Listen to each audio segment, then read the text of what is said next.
Welcome, glad to have you here. What I want to discuss today is one aspect of the early Buddhist attitude towards magic. Now, the attitude towards magic we find on behalf of the Buddha and in early Buddhism generally is nuanced. There are a number of different strains that we find in that attitude, and I'm going to be discussing some of that today. One of these, probably the most important one that I'll be discussing, is revolves around what we might term conversion magic. That is to say, magical or supernatural means that are used to convert people to one's own way of thinking. Now, historically, in many different religions, we'll find examples of magic or supernatural events that are done in order to bring people over, in order to convert the crowds. One way that this is done, of course, is just by doing something so amazing that it shows that you yourself are somebody of great power, and therefore that people should listen to you and people should follow your own way of thinking, should become members of your religion, for example. Or we can also think of conversion magic working something like a love potion, where it simply converts directly. It's a kind of magical or supernatural ability that somebody has simply to make somebody believe something else, to make them agree with them, if you like. So what I want to do in this video is to go through a few of the early discourses to find out what the Buddha's views were on this kind of what we might term conversion magic and sort of similar kinds of things.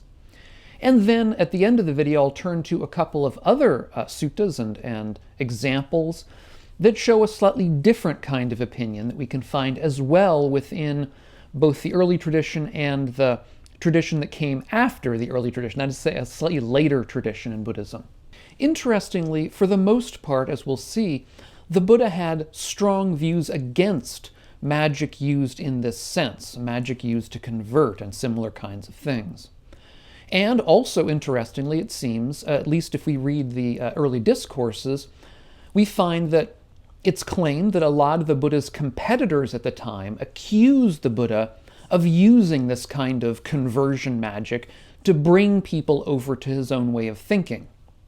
So in one early sutta called the Upayadhi Sutta, it's a sutta that involves a discussion with Jain believers. Jainism is a religion that exists even in India today. It was a religion that was around at the time of the Buddha. Indeed, it seems to predate Buddhism, and a certain amount of what we find in Buddhism is a reaction to Jainism. So in any event, in that sutta, what we find is one of the Jains, a man named Digha says about the Buddha, "The ascetic Gautama is a magician. He knows a conversion magic and uses it to convert the disciples of those who follow other paths."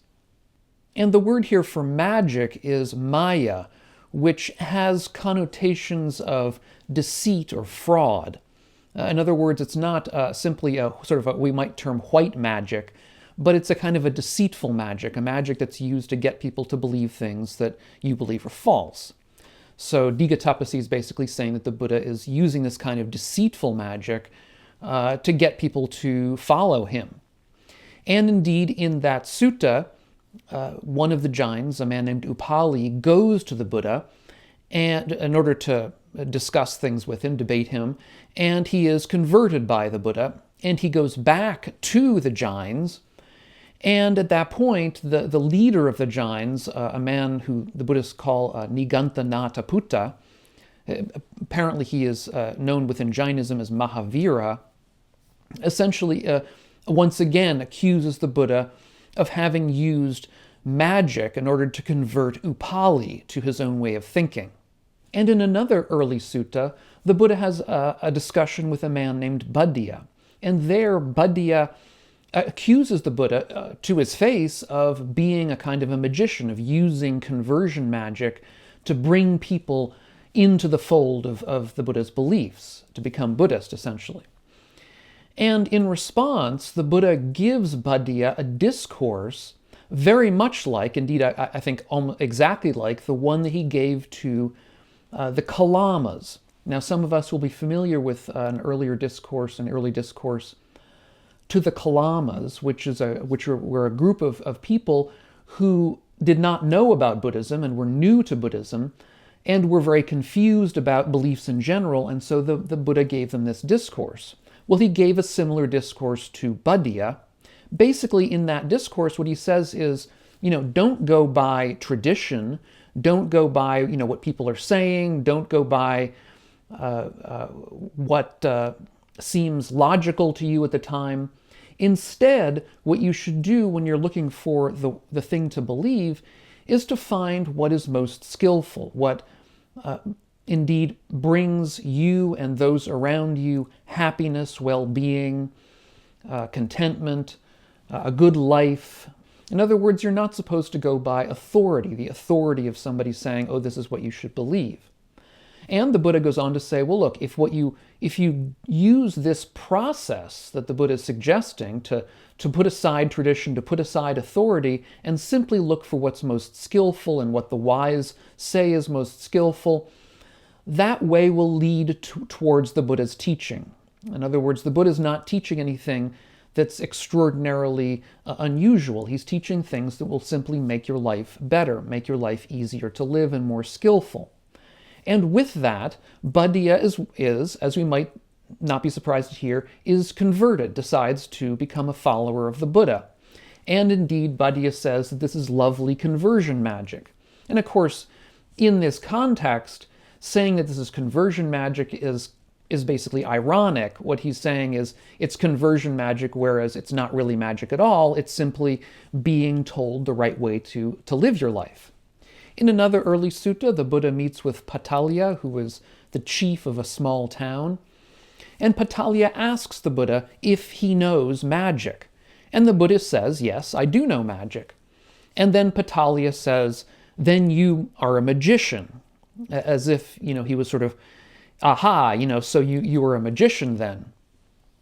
And the Buddha turns the thing around, turns the question around. He asks Patalya, he says, are you familiar with this group of armed men who are not very well liked, who do bad things? There's a group of men in the area who were renowned for doing wrong.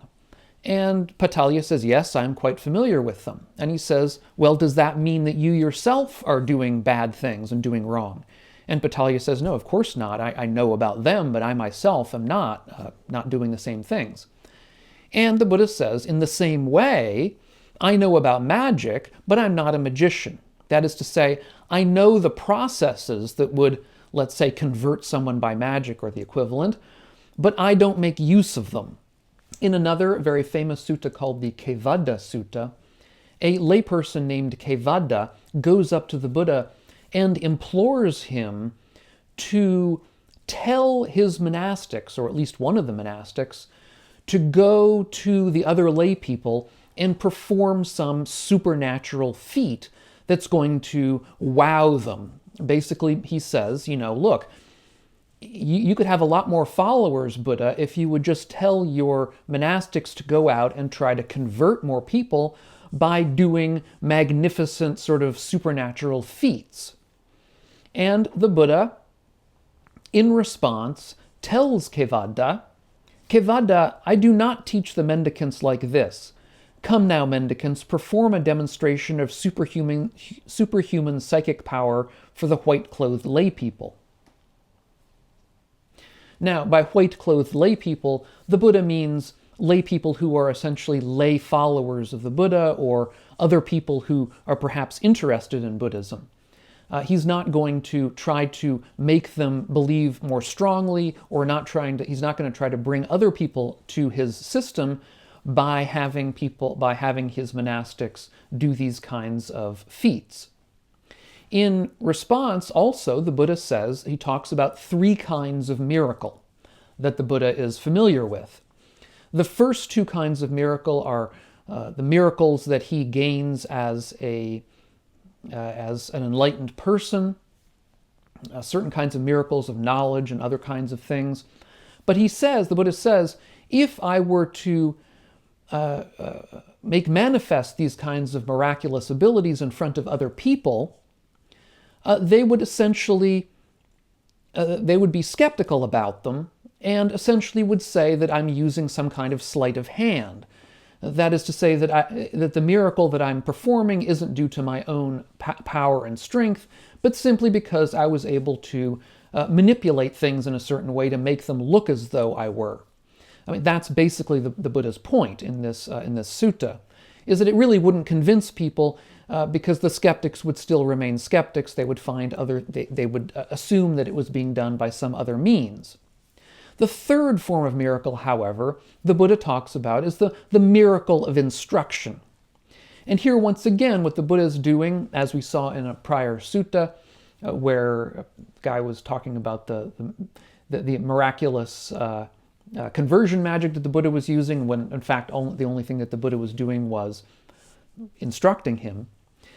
Here, what we see is the Buddha sort of turning the word miracle around and saying that instruction itself is a kind of magic, is a kind of miracle. It's not a black magic, it's not true magic, it simply is miraculous or magical because of its wonderful abilities to bring people to one's own way of thinking if it's done properly. Now, there's also a very famous story along these same lines in the Vinaya of the Buddhist Vinaya. Now, the Vinaya are separate from the suttas. The suttas are discourses, dialogues that the Buddha had. The Vinaya is essentially the texts that involve the Buddhist law, the laws that the monastics are supposed to follow. And there are stories associated with each of the laws to show how they originated. Now, the Vinaya, by most scholars, is believed to be somewhat later than the suttas, at least most of it. So it's somewhat less accurate, perhaps, as an indicator of early Buddhist belief, but it's sort of in that liminal space just after early Buddhism, at least a lot of it. That's what most scholars believe, at any rate. So in any event, in this Vinaya story, we read about a layperson who has fashioned a very expensive wooden bowl. He's gotten an expensive piece of sandalwood, he's had it carved into a bowl. He puts that bowl into a net and then suspends it high above the crowds with a bunch of poles, on the end of a bunch of poles. And then this man says that he will give this bowl to any worthy person who can bring it down by supernatural means. In other words, he doesn't want somebody to simply chop the poles down and get the bowl that way. That wouldn't be sufficient. They have to get it down by supernatural means. And it's said that a number of the Buddha's competitors came. There are several famous competitors in the early texts that the Buddha was out debating against. And it's said that all of them came and tried and were unable to manifest the kind of supernatural ability it would take to get down this wooden bowl. However, one of the Buddha's monastics, a man named Piṇḍola Bhāradvāja, says he can do it and is indeed able to do it. The story is that he rises into the air and flies around the bowl several times and then grabs it and brings it down. Now, there are a couple of different aspects with this story. The first aspect, I think, which is sometimes overlooked perhaps in the ending of the story, the first aspect is that this, I think, is supposed to show the superiority of Buddhist magic over the quote-unquote magic of the Buddha's competitors. In other words, all of the competitors of the Buddha were unable to do this, but, one of the monks, a lowly monastic, not even the Buddha himself, is able to do it with relative ease. So that's one aspect. But the other aspect that's more important for the Dharma, for the Vinaya, is that when the Buddha hears of this, he scolds Piṇḍola Bhāradvāja for having done this. The Buddha says, "It's not suitable, Bhāradvāja. It's not proper. It's not worthy of a monastic. It's not allowable. It's not to be done. How can you show a superhuman ability, a wonder of supernormal power, to householders for the sake of a miserable wooden bowl. And indeed, the story is the story that lies behind the Buddha's decision to lay down this rule. He says the rule is, you should not show a superhuman ability, a wonder of supernormal power to householders. Now, these sorts of cases may indicate why it is that in several of the early suttas there are lists of improper livelihood for monastics. And in these lists, they're quite long lists, are various forms of magic or divination, palmistry, telling people the future, that kinds of thing. Presumably these were the sorts of things that some monastics found time to do, either in order to perhaps make a living for themselves on the side, perhaps make a little bit of extra money, or else make themselves famous in the neighborhood for being the sorts of people who could, create wonders and so on. Now, many of us nowadays believe that such things as these are not really possible, and so the only way to achieve them is through trickery and deceit and sleight of hand. And so we might say, these things are not, should not be performed because they all involve forms of deceit. At the time, though, that wasn't really the way these were seen, as we've actually already discussed in this video. It's rather that the Buddha said that these kinds of pursuits they were not suitable for somebody who is a monastic, because these abilities don't have anything to do with becoming enlightened. All they have to do with is worldly ends of becoming either wealthy or famous or the like. So now we've got a pretty clear idea of the Buddha's opinion about magic and this kind of conversion magic and the like. However, it's also important, I think, to look at some texts from the Buddhist tradition, early-ish tradition, that demonstrate something of a different opinion. Now, certain of these texts are later.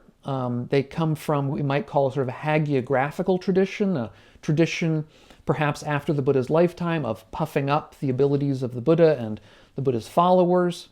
And perhaps the most famous of these is a miracle called the twin miracle. This appears in a commentary to the Dhammapada. It occurs in a number of different places, but perhaps earliest, or one of the earliest places and most, I believe the most thorough description of it, occurs in a commentary to the Dhammapada, Dhammapada being an early Buddhist text. But the commentary would have been somewhat later. It would have been in a slightly later tradition where monastic scholars would have written commentaries and included in them legends and stories that they had heard around the different things that were said in the text, in the original text. So this twin miracle, it's said, it describes Piṇḍola Bhāradvāja's getting down this wooden bowl that I've just described already.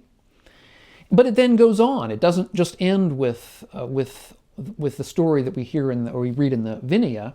It goes further. It says that then the Buddha's competitors, having heard that the Buddha disallowed his followers, his monastic followers, from doing this kind of conversion magic, doing these kinds of magical feats to convert the householders, they say, oh, well, if the Buddhists aren't going to do this, then we have free reign. We can go out and convert everybody to our own ways of belief because the Buddhists aren't going to be here. They're not going to be competing with us anymore in this field. So we're going to have a great time. And it's said then that King Bimbisara was concerned about this and went to the Buddha. And he said, the heretics are saying, we will perform miracles with you. What do you intend to do about this? And the Buddha replies, if they perform miracles, I will do the same. So King Bimbisara responds, have you not laid down a precept forbidding the performance of miracles? The Buddha responds, great king, I have not laid down a precept for myself. The precept was intended to apply only to my disciples.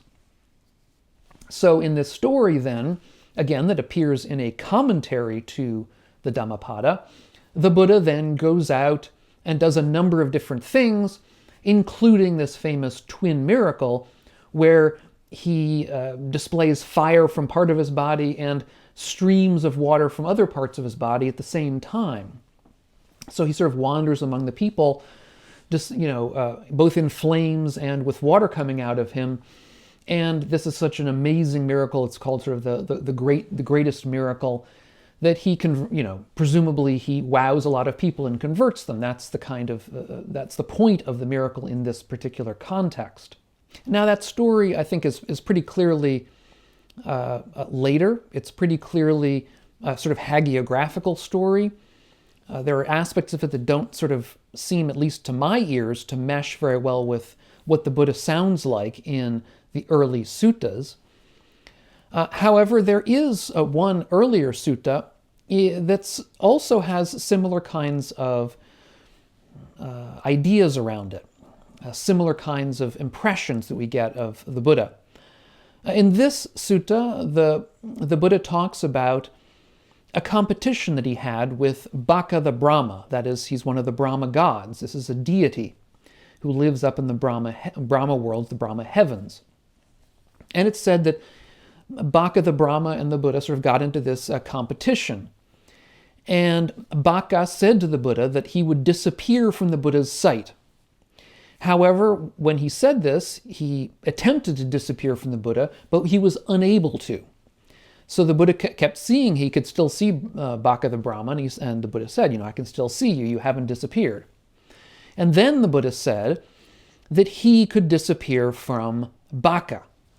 Then I used my psychic power to will that my voice would extend so that Brahma, his assembly, and his retinue would hear me, but they would not see me. Then Brahma, his assembly, and his retinue, their minds full of wonder and amazement, thought, "It's incredible, it's amazing. The ascetic Gautama has such psychic power and might." So what we have here is a story in which the Buddha uses this kind of magical power that he has to disappear from the gods, and thereby wow them and awe them into at least potentially becoming his followers, or becoming more of his, more closely followers of his than they would have been otherwise. And so to my ear, this jars a little bit with his earlier suggestions that we not use magic to try to influence people who were unenlightened, or just normal lay people. Now, these aren't normal lay people, they're gods. However, they are normal in the sense that they're unenlightened, that they're pretty clearly not, extraordinary followers of the Buddha Dharma or anything like that. After all, they're competing with him, and Bhaka the Brahma is competing with him. Now, there's a separate issue here, however, that may be in the background, and that is that enlightenment, the Buddhist enlightenment, is often described by the Buddha as a process that makes us undiscoverable by the gods, and in particular, undiscoverable by Mara, who is the god of temptation. So, I talked about in an earlier video on the Tathagata, the meaning of the word Tathagata, how it is that an enlightened being is somebody who is outside of the sight of the gods. Now, taken in that way, it may simply be that this story that the Buddha tells about his competition with Bhaka the Brahma and disappearing from him may be a sort of a kind of a metaphor, a wry metaphor for the whole idea of becoming enlightened, and sort of as an enlightened being somebody who is out of the sight of the deities, who's not able to be enticed by them to want the kinds of pleasures that they offer. After all, most unenlightened beings like us, we want a life of the gods. We want a life of pleasures, mansions, beautiful houses, beautiful places, beautiful people. That's the kind of thing that we're looking for. The Buddha is essentially using this, perhaps we could argue, he's using this as a metaphor for saying that I just don't see that, or that it doesn't see me, it can't get to me, essentially, because I'm invisible to it. And if we see it in that way, it may be that the Buddha isn't really talking about, not really seriously talking about using magic to convert the gods, but rather simply saying that he is an enlightened being. Now, in similar ways that the Buddha had skepticism, shall we say, about using magic in this regard, he also seems to have been somewhat skeptical about using prayer. Although he seems to have felt that it could be effective in gaining worldly ends, he didn't feel that it was something that should be used on the path of practice. And I did a video about that quite a long time ago. And if you haven't seen it, I'll leave a link here up here on the screen so that you can take a look at it right now. If you are getting something out of these videos of mine, these discussions of mine, consider taking a look over at my Patreon page and helping out the channel and the work that I'm doing here and that we're doing here together. Thanks so much to all of my patrons over on Patreon. Thanks for watching, and we'll catch you on the next video. Meanwhile, all of you, be well.